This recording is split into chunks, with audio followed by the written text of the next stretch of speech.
장애물은 내 안에 있는 요나다라는 제목으로 말씀을 나누고자 합니다. 세상을 살아가다 보면 수많은 장애 요인들이 우리 앞을 가로막습니다. 그래서 이 장애물 때문에 내가 살아갈 수 있겠나 하는 의심과 탄식이 나올 수가 있는데, 사실 세상의 장애물보다 더 큰 장애물은 바로 내 속에 있는 장애물. 장애물 경기에서 보면 그 선수들은 원래 장애물을 뛰어넘도록 그 시합을 하는 것입니다. 인생이 원래 그런 것입니다. 그런데 그 장애물을 뛰어넘지 못하는 것은 내 몸이 가볍지 않기 때문입니다. 내 몸에 있는 모든 연약함과 장애물이 사라져버리면 우리는 날아오르고 높이 뛰어 올라가서 세상에 있는 장애물을 다 뛰어넘고 장애물 경기에서도 우승하게 될 줄로 믿습니다. 오늘 요나서의 말씀을 통해서 내 안에 어떤 장애물이 있는지 그 장애물을 제거함으로 날아오르는 성도님 되시기를 예수님의 이름으로 축복합니다. 첫째로 우리 몸을 무겁게 하고 마음을 무겁게 하는 장애물은 바로 불순종의 요나입니다. 우리 마음 가운데 불순종이 있으면 몸이 무거워지고 마음도 무거워져서 세상의 장애물을 감당하지 못하는 것입니다. 이 불순종은 역사가 오랜 원죄에 가까운 것입니다. 하나님께서 아담과 하와에게 선악을 알게 하는 나무 열매를 따먹지 말라고 했는데 그 하나님 말씀을 불순종하는 것입니다. 뿌리가 깊죠. 그리고 그 불순종으로 말미암아 자기 스스로 인생을 개척하고 살아남았는데 그것은 가시와 엉겅퀴가 뒤덮인 처참하고 불행한 그 삶을 살아가게 된 것입니다. 하나님께서는 강한 손과 편 팔로 애굽의 압제에서 그 당시 가장 강대국이었던 이집트에서 하나님께서 노예로 살던 이스라엘 백성들을 이끌어내셨습니다. 그럼에도 불구하고 이스라엘 백성들은 하나님 말씀에 순종하지 아니하고 불순종하로 말미암아 광야 40년 동안 출애굽 첫 세대들은 다 죽고 말았습니다. 민수기 32장 13절에 야훼께서 이스라엘에게 진노하사 그들에게 40년 동안 광야에 방황하게 하셨으므로 야훼의 목전에 악을 행한 그 세대, 출애굽 첫 세대입니다. 마침내는 다 끊어졌느니라. 젖과 꿀 이른 땅으로는 둘째 세대가 들어간 것입니다. 그 당시 성인으로서 20세 이상의 계수받은 사람들은 하나님을 불순종함으로 책임 있는 나이에 들어선 사람들은 다 심판받고 마는 것입니다. 그런데 하나님의 선지자 요나도 하나님의 뜻을 어기고 불순종의 길을 걸어갑니다. 하나님께서는 이스라엘의 원수 국가인 니느웨에 가서, 아수르의 수도입니다. 이 니느웨에 가서 너희가 회개하지 않으면 이 성이 무너지고 멸망한다는 것을 가서 예언하라고 했습니다. 그러자 요나가 혹시라도 내가 가서 하나님의 심판을 예언하면 저들이 회개하고 용서를 받을까 근심이 생겼어요. 그래서 하나님의 명령을 어기고 니느웨로 가는 반대 방향으로 도망간 것입니다. 하나님의 선지자도 불순종하는 일이 생겼어요. 인생은 자기에게 위협이 되는 그런 사람이 없어지면 내가 성공할 것이라고 생각해서 자기의 대적자를 미워하는 경향이 많습니다. 이스라엘의 백성인 요나도 자기를 괴롭힌 아수르가 부강하고 발전하면 우리나라가 더 괴로울 것으로 생각해서 그 나라기를 망하기를 기다린 것입니다. 그런데 탈무드에 보면 좀 다른 이야기가 있습니다. 이 세상에 성공과 실패의 네 가지 경우가 있는데 첫 번째 가장 좋은 성공의 경우는 친구인 너와 그리고 내가 함께 성공하는 것이 최고의 성공이라고 했어요. 성도 여러분, 좀 약간 이상하지 않아요? 물론 친구가 성공하는 것도 좋지만 내가 최고로 성공하는 것이고 친구는 그 밑에 있는 것이 혹시 낫지 않나 그렇게 생각할 것입니다. 그런데 너와 내가 똑같이 성공하는 것이 최고의 성공이고, 두 번째는 완전히 좀 다릅니다. 두 번째는 친구인 너가 성공하고 나는 실패하는 것. 성공과 실패가 이제 엇갈리는 것이죠. 그런데 내가 실패하고 친구가 성공하는 것이 두 번째 좋은 성공이라고 얘기하고, 세 번째 좋은 성공에 친구는 실패하고 나는 성공하는 것이라고 했어요.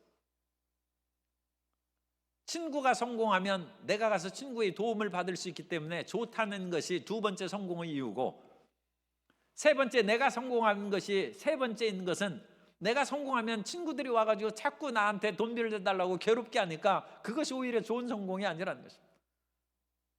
그런데 이웃 사랑의 마음이 이 탈무드에 들어있다고 생각합니다. 마지막 성공과 실패의 최악의 경우는 너도 실패하고 나도 실패하는 것이다, 그렇게 얘기합니다.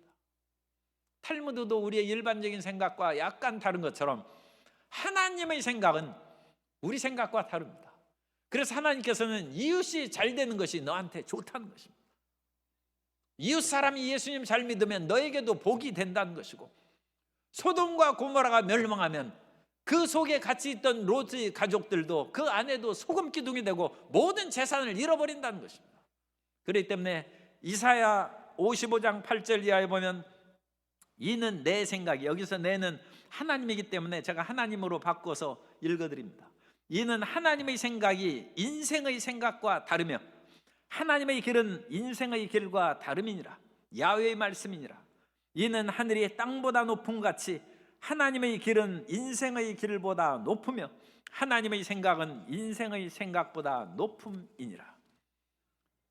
그러므로 우리는 내 생각과 다르다고 해서 하나님의 뜻에 불순종하지 말고 우리 생각보다 높고 하나님의 길이 더 높은 즉 하나님의 길로 걸어가는 성도 여러분 되시기를 주님 이름으로 축복합니다. 내 생각이 부서지고 깨뜨려지는 그 가장 빠른 지름길은 내가 파탄에 이르는 거예요. 고난을 겪는 것이죠. 그래서 시편 119편 71절 이하에 보면 고난당한 것이 내게 유익이라 이로 말미암아 내가 주의 율례들을 배우게 되었나이다. 하나님의 말씀을 내가 받아들이게 됐다는 것입니다. 주의 입의 법이 내게는 천천금은보다 좋으니이다. 사람이 변했어요. 금이 좋지 하나님이 왜 좋겠습니까? 그런데 이제는 금은 보화가 다 있어도 하나님이 더 좋다는 거예요. 사람이 생각이 바뀌었어요. 생각이 하나님을 사랑하는 사람으로 변화된 줄로 믿습니다. 그러므로 인생의 불행을 단순한 불행으로 바라보는 것은 인생의 생각이고 하나님의 생각은 그 사람의 불행을 통하여 그 인생을 더 빛나게 해주신 것입니다. 미국의 알펜스의 유명한 화가가 있는데 이 알펜스의 화가는 사고를 만나서 반신불수 장애가 됐어요. 그래 장애가 되어서 잘 나다니지도 못하니까 집안에 있으면서 자기의 삶을 한탄하고 슬픔 가운데 지내다가 내가 이대로 가족에게 짐이 되고 나도 괴로워하면서 살다가 언제 죽을지도 모르는데 그렇게 살아서 되겠는가? 내가 지금 몸이 불편하지만 그래도 할 수 있는 일을 해봐야 되겠다고 깊이 생각하고 기도한 중에 그림 그리기를 시작했어요. 그래서 그림 선생님을 불러다가 이제 그림 그리는 것을 배우기 시작하고 그림을 그리기 시작했어요. 그러다가 그 사람에게 놀라운 지혜가 생겼어요. 하나님께서 주신 지혜죠. 너는 이 알펜스에 있는 모든 야생화 꽃들을 그리라고 했어요. 꽃을 그리는 화가는 많지만 그 지역사에 있는 모든 야생화를 샅샅이 빠짐없이 그리는 화가는 아마 거의 없을 거예요. 그런데 이 알펜스의 화가가 그걸 시작했어요. 그래가지고 자기 지역 동네에 있는 모든 하찮은 들꽃 야생화를 500여 점을 그렸어요. 그런데 그것은 지역사회의 역사가 되고 환경에 대한 보존의 역사가 되는 것입니다. 그래서 그 같은 그림을 그렸다는 것이 알려지자 하버드 대학에서 우리가 500여 점을 다 사겠다고 그 사람을 찾았어요. 그러자 알펜소 주민들이 우리는 다른 주에 이것을 뺏길 수 없다. 우리 지역사회에 대한 야생화를 그리는 것이고 우리 자자손손이 이 지역에서 그 꽃들을 보는 것을 우리는 그 권리로 생각하는데 늘 남에게 넘겨줄 수 없다 해서 자기들이 다 샀어요. 그래가지고 그 마을에 시 전시관을 만들고 그 그림을 다 전시하여 그 지역사회에 기여하는 가장 유명한 화가가 됐어요. 그 사람이 피카소처럼 된 화가는 아닙니다. 그러나 그 사람은 그 지역사회에서 사랑받고 존경받고 역사에 남는 화가가 된 것입니다. 자신의 반신불수의 불행을 하나님의 뜻에 어떤 이유가 있을까 그것을 깊이 기도하고 깨달은 끝에 그 불순종이 그 사람을 축복의 길로 인도하고 이름난 화가로 만든 계기가 된 줄로 믿습니다.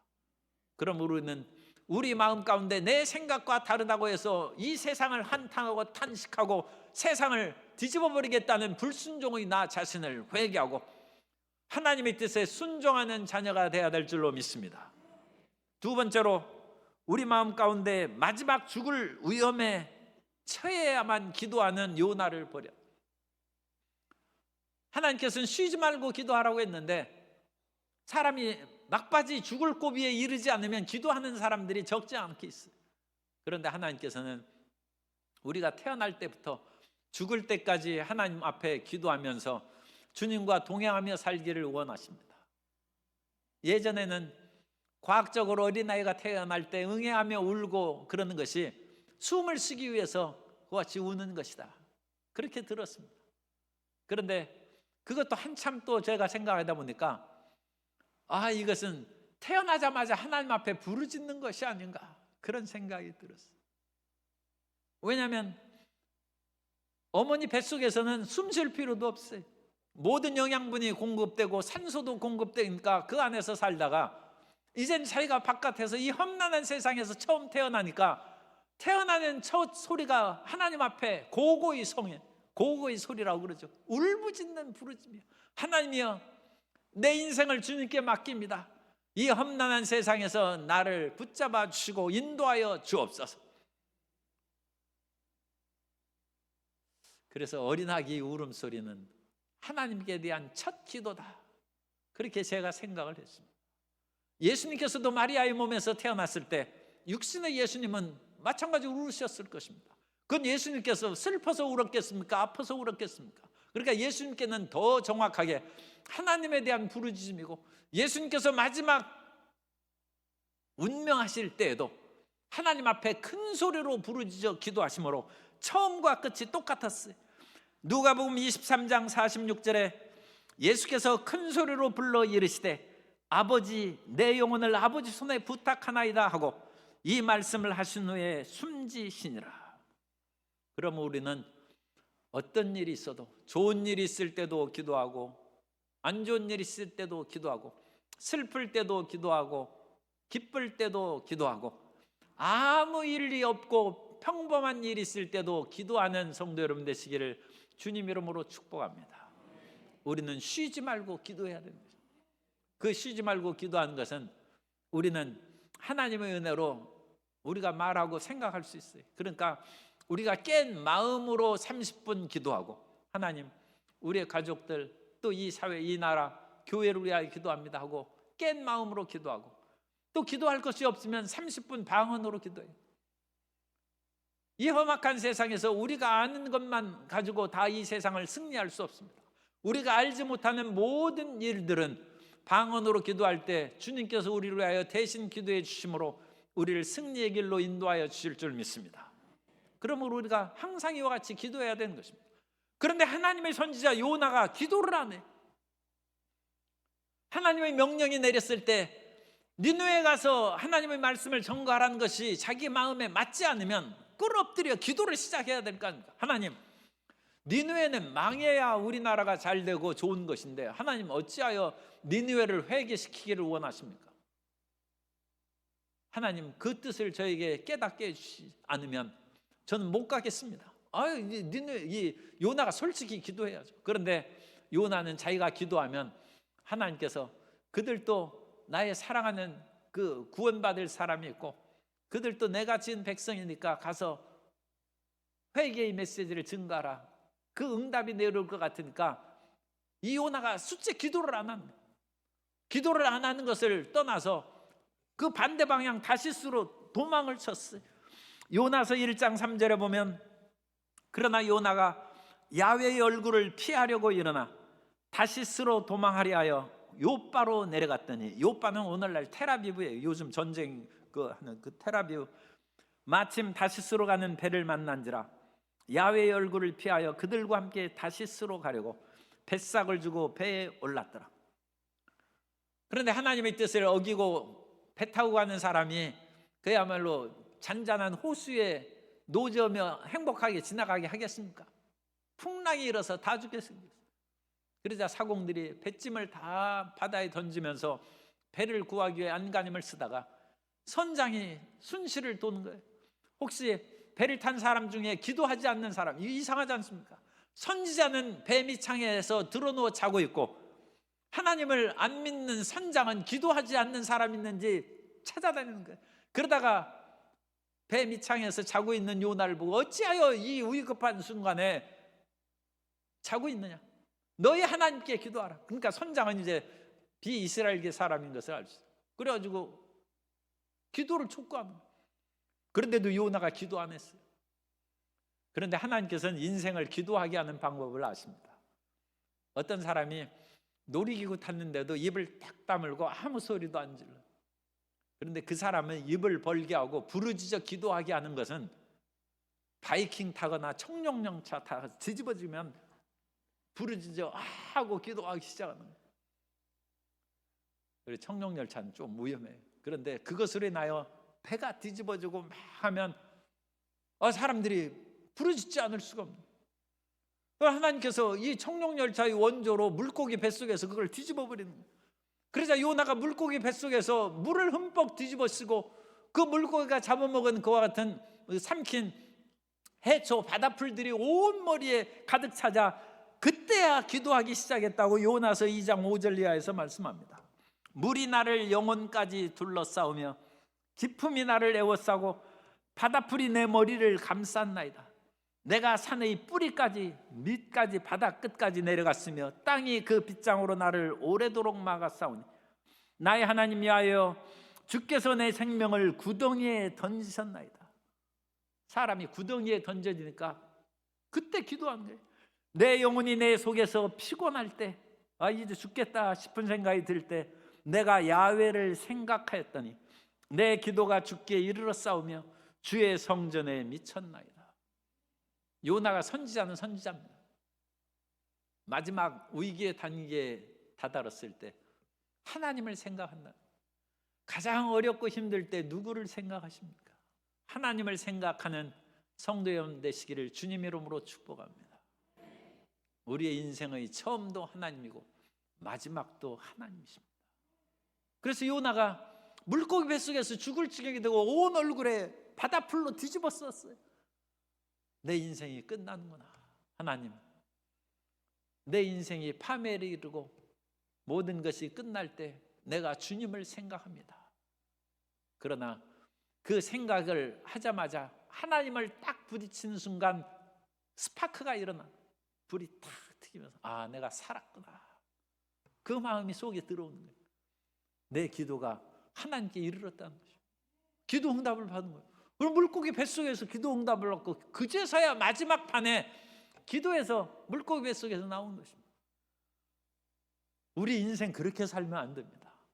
처음부터 기도하고 평안하게 하나님의 뜻을 따라서 동행하며 살아야지 마지막까지 끝까지 버티고 코너에 몰리고 하다가 그때 하나님을 생각해서 구원받으면 그것도 감사하긴 하지만 그렇게 험난하고 덕이 안 된 삶을 살아서 어떡하겠습니까? 그럼 그 요나는 불순종의 사람이었고 기도하지 않는 사람이었는데 하나님께서 그를 변화시키고 새롭게 해주신 것입니다. 우리는 어찌됐든지 평상시에 잘 기도하는 성도 여러분 되시기를 주님 이름으로 축복합니다. 그리고 평소에 기도를 혹시 안 했다면 가장 어려울 때 도우실 분은 하나님이시라는 것을 잊지 않으시는 성도 여러분 되시기를 주님 이름으로 축복합니다. 그리고 이와 같은 잘못이 요나에게 나타나긴 근본 원인은 세 번째로 자기 중심의 요나이기 때문입니다. 요나가 하나님 중심으로 산 선지자가 아니라 자기 중심으로 살았어요. 하나님 중심으로 살았으면 예수님께서 겟세마네 동산에서 아버지 이 잔을 내게서 옮기시옵소서 예수님이 원하신 것입니다. 그러나 내 원대로 마옵시고 아버지의 원대로 되기를 원하나이다. 하나님 중심이에요. 하나님의 아들이신 예수님이라도 자기 중심대로 살지 아니하고 아들 중심대로 살지 아니하고 하나님 아버지 중심대로 순종하고 주님 뜻에 따라 살 예수님인 줄 믿습니다. 집안에 자식이 있는데 그 자식이 자기 중심으로 살면 부모가 얼마나 힘들겠어요. 요즘엔 자식이 한 명 있으니까 다른 형제에게 피해가 없을지 몰라도 부모님이 고생이고 혹시 다른 형제가 있는데 한 자녀만 자기 중심으로 살아서 형이고 누나고 동생이고 모든 것을 자기 중심으로 다 뺏고 갖고 그러면 집이 평안하겠습니까? 교회에는 하나님의 아버지시고 예수님의 머리시고 우리는 하나님 안에서 형제 자매인 줄로 믿습니다. 그런데 하나님의 형제 자매인 우리 성도님 중에 한두 사람이 자기 중심으로 살아서 모든 일을 자기 뜻대로 한다면 하나님 아버지께서 얼마나 힘드시겠어요? 얼마나 피곤. 모든 사람이 하나님의 예수 그리스도의 보혈로 사신 주의 자녀인 줄로 믿습니다. 세상의 지위나 권력이나 물질의 많고 적음을 떠나서 예수님의 보혈로 사신 하나님의 백성으로 우리는 똑같은 평등한 자녀인 줄로 믿습니다. 그러면 자기 중심으로 살고 자기 주장만 내세워서는 안 될 줄 믿습니다. 하나님 아버지 평안함이 교회에 임하도록 우리는 내 중심이 아니라 하나님 중심으로 옮겨야 되는 것입니다. 그런데 이 요나서가 끝날 때까지 자기 중심의 주장을 내려놓지를 않아요. 그래서 이 요나의 그와 같은 강팍한 마음을 깨뜨리기 위해서 하나님은 여러 방법이 있으세요. 그러니까 우리를 변화시키고 깨뜨리는데 하나님의 방법이 있는데 그 마지막까지 우리가 다 시험 거칠 필요는 없죠. 그런데 하나님께서는 요나를 변화시키기 위해서 요나가 이 성읍이 멸망하나 안 멸망하나 그것을 보려고 언덕 위에 앉아 있는데 거기에서 박넝쿨을 자라게 하셨어요. 그래서 그 박넝쿨이 시원한 그늘을 만들어 주니까 요나가 보고 이게 웬 이렇게 좋은 일이 있나 싶어가지고 박넝쿨 그늘 안에 앉아서 니느웨 성읍이 멸망하나 안 멸망하나 그걸 보고 있는데 그 시원한 그늘을 받은 다음 날 하나님이 벌레 보고 기어가가지고 박넝쿨 갉아먹으라고 해서 그걸 갉아먹으니까 다음 날 해가 뜨니까 박넝쿨이 싹 시들었어. 그런데 요나가 어떻게 행동합니까? 요나가 화내고 분노해서 나 더 이상 살고 싶지 않다. 아니 박넝쿨 하나 죽었는데 살고 싶지 않을 까닭이 뭐 있어요? 지금 뜨거운 햇빛이 내리쬐니까 살고 싶지 않다고. 그러면 그늘로 가면 되죠. 어디에 그늘 있어요? 니느웨 성읍에 집도 많고 그늘도 많아요. 목말라 죽겠으면 니느웨 가서 물 마시면 될 거 아닙니까? 그런데 원수의 성읍에는 안 간다고 이제 요나가 고집을 부리면서 차라리 나 죽여달라는 거죠. 그러자 하나님이 말씀하십니다. 요나서 4장 9절 이하에 하나님이 요나에게 이르시되 내가 이 박넝쿨로 말미암아 성내는 것이 어찌 옳으냐 하시니 그가 대답하되 내가 성내어 죽기까지 할지라도 옳으니이다 하니라. 야훼께서 이르시되 내가 수고도 아니하였고 재배도 아니하였고 하룻밤에 났다가 하룻밤에 말라버린 이 박넝쿨을 아꼈거든. 넌 이 박넝쿨 네가 심지도 않고 재배하지도 않은 거 아니냐? 그런데 이것으로 인하여 내가 성내어 죽기까지 한다고 나한테 때를 쓰느냐? 오늘날 자기중심의 그런 생활을 함으로 말미암아 고통을 받는 사람들이 많이 있습니다. 그런데 그 마음을 열어서 우리가 완전히 다른 사람을 위하여 목숨까지 바치는 헌신의 삶을 살기란 그건 거의 힘들죠. 그건 아가페 사랑으로 살아가는데 그와 같은 사랑으로 살기에는 좀 멀다 할지라도 그래도 좀 이웃도 인정해주고 살아야죠. 오늘날 심리 상담이나 여러 가지 정신적인 치료를 받는 그런 사람들이 오히려 자기 중심주의를 조장함으로써 그 사람들을 잘 고치지 못한다는 그런 얘기도 있어요. 왜 어떻게 얘기하느냐? 그 사람이 가서 탄식하고 그러면 그것도 이제 처음 방법이라 아마 그러겠지만 일단 당신이 옳다고 얘기하는 거예요. 다른 사람이 잘못했다고 하는 거예요. 그리고 당신은 결코 호구가 아닙니다. 당신 그런 데 시달릴 필요 없다. 당신 그거 같이 힘들고 그러는데 직장 그만두라는 거예요. 당신 새로운 살 길로 나아가는 거예요. 그래가지고 그 사람의 자기 중심주의를 오히려 조장시킨다는 거예요. 예전에는 그야말로 어른들이 소위 꼰대라고 하는 분들이 꾹 참고 직장 생활을 끝까지 하고 꾹 참고 시어머니가 아무리 괴롭히더라도 3년 동안 눈 멀고 귀 멀고 입 다물고 그와 같이 살면 이제 네가 주인 된다. 그래가지고 사는데 요즘에는 누가 9년을 삽니까? 그렇게 3년씩. 이 그냥 석 달 안에 끝내버린. 그런데 하나님께서는 우리에게 깨우쳐 주시기를 원하는 것이, 네가 혹시 가정에서는 왕이 될지 몰라도 사회의 왕은 아니라는 것입니다.